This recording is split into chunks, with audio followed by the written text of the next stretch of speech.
탑승 마감 1분 전 아이는 칭얼댄다. 방송에서 내 이름을 부른다. 난 게이트로 달린다. 아빠 만화는? 만화 영화 다운 안 받았다. 올레기가 LTE 어떻게 좀 안 되겠니? 대용량 파일 1기가를 순식간에 올레 기가 LTE. 올레. 안녕하십니까. JTBC 저녁 뉴스입니다. 새누리당이 국민연금 기금을 관리할 투자공사 소재지를 서울로 명시한 법안을 발의했습니다. 이 법안이 국회를 통과하면 전북의 금융허브 조성 계획이 물거품이 되기 때문에 법안의 통과를 막는 게 시급해졌습니다. 김철 기자입니다. 새누리당 소속의 정의수 기획재정위원장이 국민연금 기금운영위원회 설치 등에 관한 법률안을 대표 발의했습니다. 국회 부의장인 정가윤 의원을 비롯한 여당 의원 14명이 발의 명단에 포함됐습니다. 법안은 기금의 수익률을 높이기 위해 보건복지부 소속 국민연금 기금운영위원회를 국무총리 소속 중앙행정기관으로 바꿔 조직의 위상과 독립성을 강화했습니다. 또 기금운영위원회로부터 위탁받은 기금을 관리하고 운용하기 위해 국민연금 기금투자공사를 설립하도록 규정했습니다. 문제는 법안 제22조로 국민연금 기금을 관리할 기금투자공사의 주된 사무소를 서울특별시에 둔다고 명시했습니다. 500조 원의 국민연금 기금을 운용할 투자공사가 서울에 남게 되면 전북을 금융허브로 육성하겠다는 꿈은 물거품이 됩니다. 새정치연합의 김성주 의원은 야당의 모든 의원들과 힘을 합쳐 이 법안의 통과를 막겠다고 밝혔습니다. 현재 새누리당은 기재위나 정무위를 통해서 우회 입법을 상정하려고 하는 시도를 하고 있는데 이것도 역시 저희 새정치연합 입장이 기금본부의 소재지는 전북이라고 하는 것을 당론으로 채택하고 있기 때문에 그런 시도도 실현될 가능성은 없다고 말씀드립니다. 정부는 지난 2011년 전북과 경남에 LH를 나눠주는 이른바 분산 배치가 원칙이라고 강조했습니다. 하지만 정부는 이 약속을 헌신짝처럼 버리고 경남에 LH를 통째로 넘겼습니다.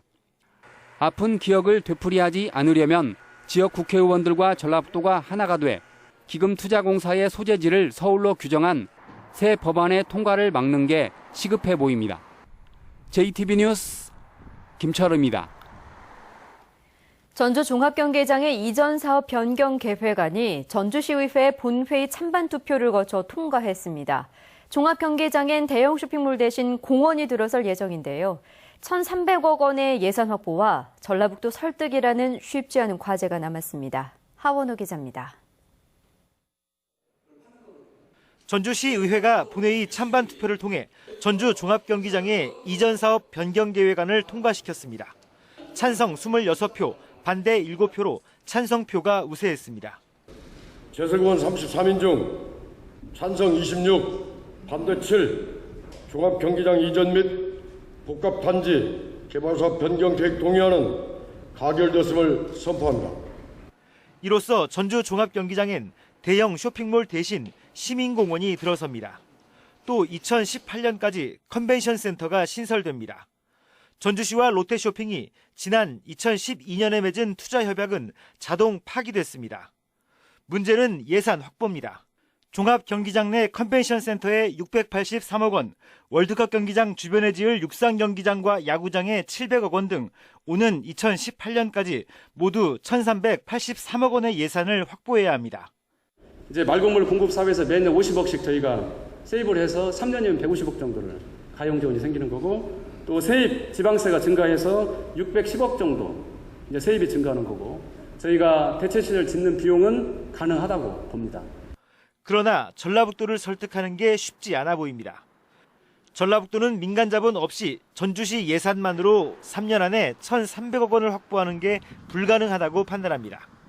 다음 달에 열릴 대형공사 입찰 방법 심의 때 전라북도가 절차와 예산을 문제 삼으면 전주시의 모든 계획은 물거품이 됩니다. 8월 중으로 전주시에서 도의 지방건설기술심의위원회에 안건을 제출할 때에 저희 전라북도에서는 투용자 심사를 비롯한 각종 행정 절차를 이행을 했는지 그 문제에 대해서 검토할 예정에 있습니다. 전주시가 어렵게 시의회를 설득했지만 전라북도를 추가로 설득하고 1,300억 원의 예산을 확보하는 등 넘어야 할 산이 만만치 않아 보입니다. JTB 뉴스 하원호입니다.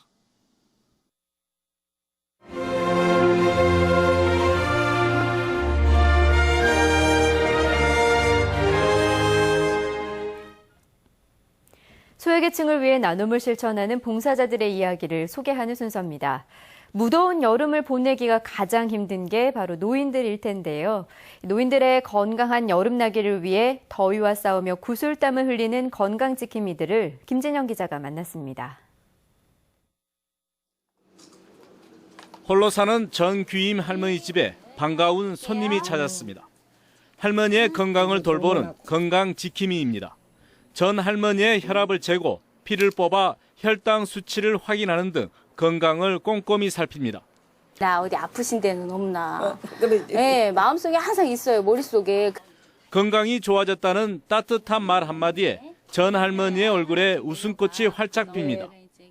와서 너무나 보다 봐주고 가면 내 자석이 있다고 하면 자석보단 더 고맙게 봐주고 가요. 여름나기가 가장 힘든 것은 노인들. 특히 돌봐줄 가족이 없는 독거 노인들에겐 더위가 건강에 심각한 위협입니다. 익산에만 만여 명에 이르는 독거 노인들을 14명의 건강지킴이가 챙기고 있습니다. 한 사람이 700명이 넘는 노인을 돌보다 보면 지칠 법도 하지만 노인들의 건강이 자신들에게 달렸다는 생각에 힘을 내고 있습니다. 저희가 이렇게 방문을 하면은 어르신들이 이제 정기적으로 병원을 가시고 안 챙겨 드셨던 약들도 챙겨 드시게 되면 건강에 훨씬 도움이 많이 되시죠. 우리가 방문하는 것 자체를 이제 기다리면서 나의 건강 관리자라고 해서 이렇게 이제 칭찬을 할 때 이제 저희가 방문하는 대상자로 하여금 좀 인정받을 때 이제 그것이 또 보람이 있는 것 같고. 무더위 속에서도 밝은 미소를 잊지 않는 건강지킴이들의 수고에 노인들이 건강한 여름을 날 수 있게 됐습니다. JTB 뉴스 김진형입니다. 김제경찰서는 상습적으로 차량 안에 금품을 털거나 차량을 통째로 훔친 혐의로 31살 이모 씨 등 2명을 구속했습니다. 이들은 지난 4월부터 최근까지 전주와 군산, 김제 등을 돌며 11차례에 걸쳐 이 씨 어머니의 승용차를 포함해 3,500만 원어치의 차량 2대와 금품을 훔친 혐의입니다. 날씨입니다. 전북은 오늘 무주 32.3도, 전주 30.2도 등 대부분 30도를 웃돌았습니다. 내일은 아침부터 장맛비가 내린 뒤 오후에 점차 그치겠습니다. 예상 강우량은 20에서 60mm입니다. 시간당 20mm가량의 강한 비가 내리고 돌풍이 부는 곳도 있겠습니다.